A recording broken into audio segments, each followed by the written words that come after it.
जय माँ इंद्राक्षी, जय अम्बे। इंद्राक्षी धाम में दर्शकों आप सभी का हम हार्दिक स्वागत करते हैं। आज के दिन जिन जातकों का जन्मदिवस है, मैरिज एनिवर्सरी है, उन सभी को हमारी तरफ से बहुत बहुत शुभकामनाएं। आज 8 अक्टूबर है, रवि पुष्य नक्षत्र है। रवि पुष्य नक्षत्र में अनेकों प्रकार के कार्य सिद्ध भी होते हैं। रवि पुष्य नक्षत्र में हमें क्या विशेष उपाय करना चाहिए वो हमने आपको कल के अंक में बताया है, लेकिन और भी अनेकों ऐसे कार्य हैं जो रवि पुष्य नक्षत्र में किए जाते हैं। आपको आज हम बताएंगे और ये सारी चीज़ें आप नोट कर लिया करें, आपके काम आएंगी।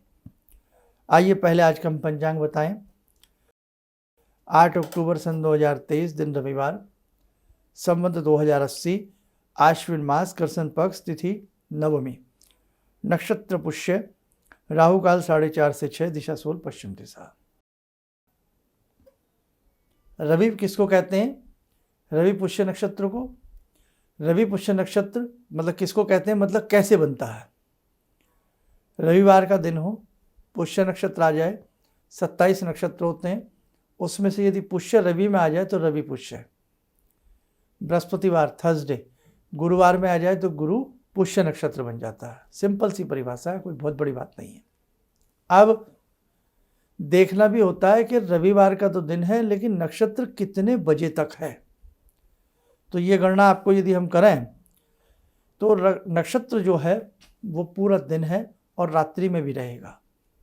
रात्रि में भी 12 बजे के करीब 1-1:30 बजे तक ये नक्षत्र रहेगा। अब हमें उपाय इसमें रवि है, सूर्य है, ज़्यादातर रवि पुष्य नक्षत्र के उपाय हमें दिन दिन में करने चाहिए। एक उपाय अनेकों प्रकार की कार्य सिद्धि करेगा। पंचदीप सूर्य के सामने और 5 छोटी छोटी गुड़ की डलियां चढ़ाना, 1 लोटा जल देना, रुके हुए कार्य बनते हैं, सूर्य की असीम अनुकंपा प्राप्त होती है। ये उपाय आप हमारे कल के जो हमने कल वीडियो बनाई थी, कल एपिसोड था, उसमें देख लेना। आज के उसमें हम कुछ आगे की बात करते हैं। जैसे भविष्य में अभी तो श्राद्ध पक्ष है, लेकिन इन फ्यूचर रवि पुष्य नक्षत्र आता ही रहता है। आपको कोई अच्छी साधना प्रारंभ करनी है, कोई नया कार्य प्रारंभ करना है, या कोई मकान की शिफ्टिंग करनी है, भवन में जाना है, तो आपके लिए रवि पुष्य नक्षत्र श्रेष्ठ रहेगा। ये चीज़ नोट कर लेना।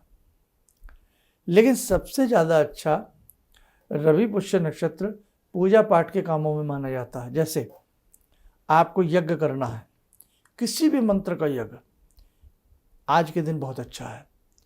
आपको कोई सावर मंत्र है जिसे आप लंबे समय से पढ़ रहे हैं, जैसे हनुमान जी के हमने भी कई सावर मंत्र आपको बता रखे हैं, तो सावर मंत्रों की सिद्धि रवि पुष्य नक्षत्र में बड़ी उत्तम मानी जाती है।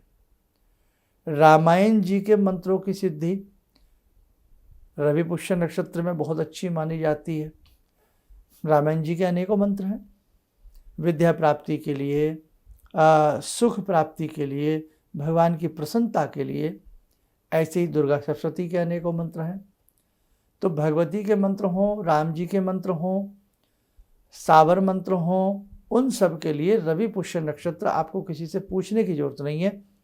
लेकिन काल देख लें, रवि पुष्य नक्षत्र का समय कब तक है, इन बिटवीन दिन दिन में हमें वो काम कर लेना चाहिए। अब जैसे मैंने बताया आज रात्रि में भी है, तो जैसे दुर्गा जी का मंत्र है, हनुमान जी का मंत्र है, उसे हम रात्रि में भी सिद्ध कर सकते हैं। टोटके वगैरह जितने भी सूर्य से संबंधित हैं वो दिन में किए जाएं। गायत्री से संबंधित कोई यज्ञ है या पितृ से संबंधित कुछ कर रहे हैं, दिन में किए जाए, ये ध्यान रखना। अब एक चीज़ और बताएं, जैसे बहुत लोग रुद्राक्ष पहनते हैं, बहुत लोग अंगूठियां पहनते हैं, तो अपनी अंगूठियों का शुद्धिकरण रवि पुष्य नक्षत्र में कर लें। जैसे आपने हीरा पहना हुआ है, आपने पुखराज पहना हुआ है, आपने माणिक्य पहना हुआ है, मूंगा पहना हुआ है, तो रवि पुष्य नक्षत्र के दिन उन्हें कच्चे दूध में थोड़ी सी हल्दी डाल करके पड़ा रहने दें और बाहर निकाल करके धो के पूंछ करके साफ करके किसी भी अन्न की ढेरी में, सबसे अच्छा तो गेहूँ है, अन्न की ढेरी में उसे रख लें और उस ग्रह से संबंधित बीजात्मक मंत्र का जाप करें। जैसे आपने पुखराज पहना है, अब इससे क्या होता है, इनकी पोटेंसी बढ़ जाती है, उनमें एक शक्ति का संचार और अच्छे से होने लगता है। आपका कई बार मन हो कि मैंने 4-5 साल से पुखराज पहना है, ये काम नहीं कर रहा, या किसी ने राय दे दी इसको चेंज कर लो, रिचार्ज करो, तो करने की कुछ ज़रूरत नहीं। रवि पुष्य नक्षत्र में जैसे बता रहा हूँ ऐसे कर लिया करो, उन रत्नों की कीमत बढ़ जाएगी, मतलब उन रत्नों में और चैतन्यता आ जाएगी आपकी, वो और अच्छे से काम करने लगेंगे।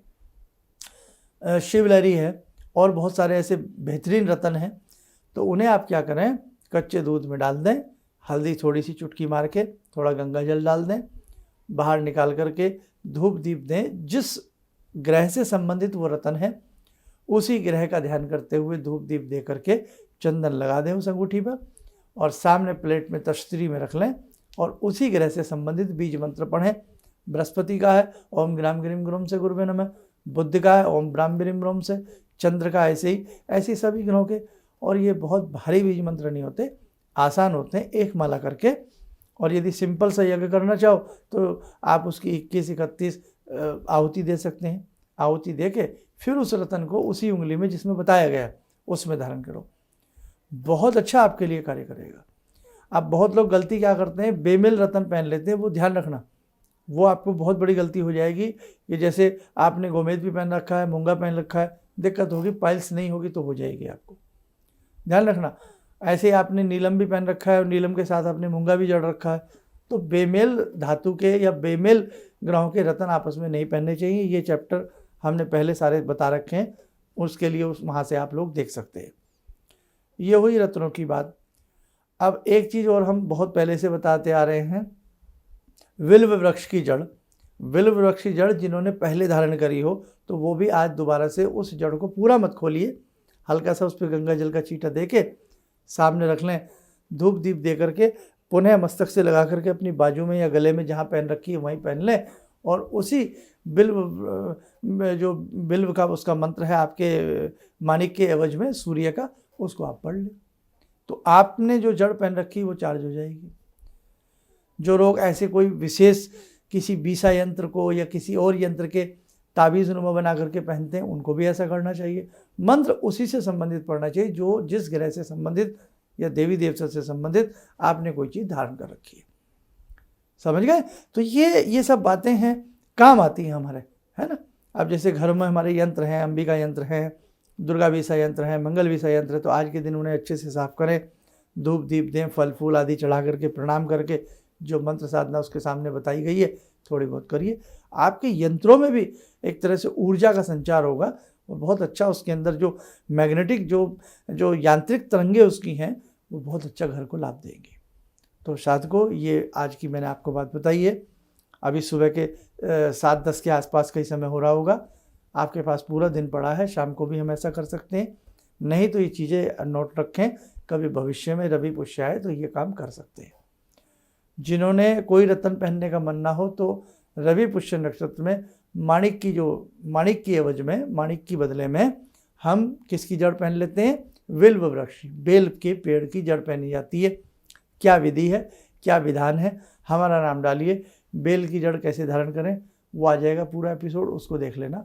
वो भी नए लोग जिन्हें पता नहीं है वो उस विशेषांक को देख करके जड़ धारण कर सकते हैं।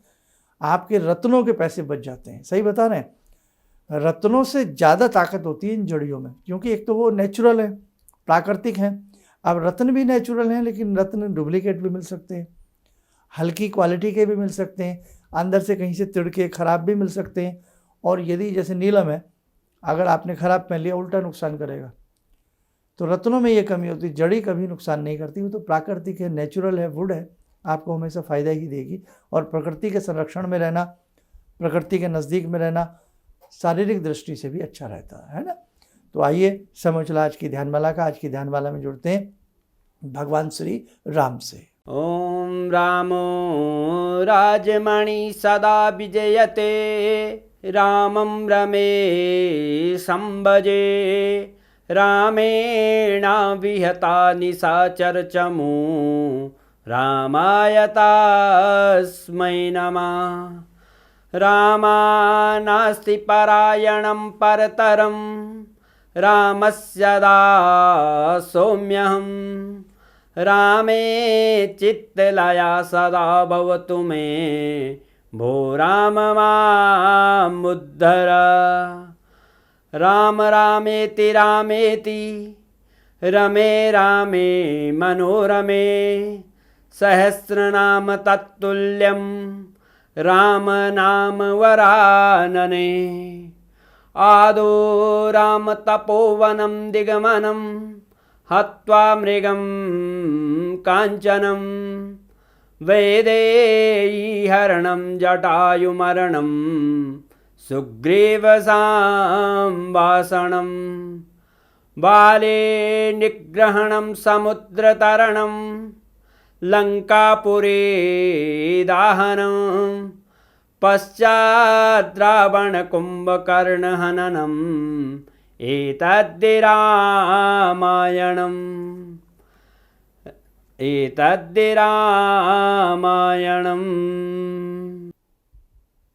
कवच बना लें, ध्यान करें राम जी का शुभ आशीष हम सबके ऊपर बरस रहा है।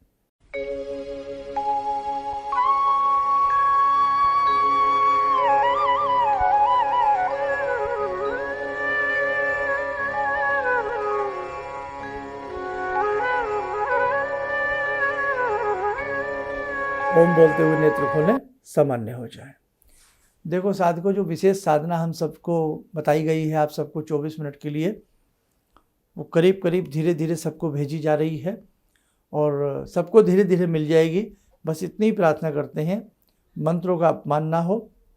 बाय द वे आपने भूल से नाम लिखा लिया है, मन नहीं है तो आप उस साधना को डिलीट कर दें, है ना, नहीं तो मंत्र शक्ति का अपमान होता है। और जिन्हें श्रद्धा से करना है वो उस पूरी विधि विधान को अच्छे से पढ़ें। प्रथम नवरात्र से शुरू करना, और भी उसके बारे में बहुत सारी डिटेल में जानकारी 1-2 दिन में मैं आपको सारी बता दूंगा। ठीक है, चलिए आप स्वस्थ रहें, सुखी रहें। इन्हीं शुभकामनाओं के साथ हम अपनी वाणी को विराम देते हैं। जय जय अम्बे। मेरी बहुत दिन से दिली इच्छा थी कि आप जैसे कोई मुझे धर्मात्मा पर महापुरुष मिलें और मैं वहाँ जाके जुड़ के और देश समाज से के लिए कुछ कर पाऊँ। कई चीज़ें हैं समाज में, समाज सेवा में भी मन में वो शांति नहीं मिली, जैसे आप समझ सकते हैं कि बहुत सारी गड़बड़ियाँ भी रहती हैं। आज का अनुभव यही है कि मुझे आस लगता है कहीं सही रास्ता मिल गया है, सही मंजिल मिल गई है। जो मैं करना चाहती थी शायद अब मैं कर पाऊँगी। किसी भी समस्या के समाधान के लिए मिले प्रसिद्ध हस्तरेखा एवं वास्तु विशेषज्ञ प्रोफेसर धर्मेंद्र शर्मा जी से। नोट: शिविर में भाग लेने हेतु एवं व्यक्तिगत रूप से मिलने के लिए कॉल करने का समय सुबह 10 बजे से शाम 6 बजे तक। हमारे विभिन्न ज्ञानवर्धक कार्यक्रम देखने के लिए आप हमें अभी सब्सक्राइब करें, बेल आइकन को प्रेस करें ताकि आप देख सकें हमारा कार्यक्रम सबसे पहले। और अधिक जानकारी के लिए फेसबुक पेज को लाइक करना न भूलें।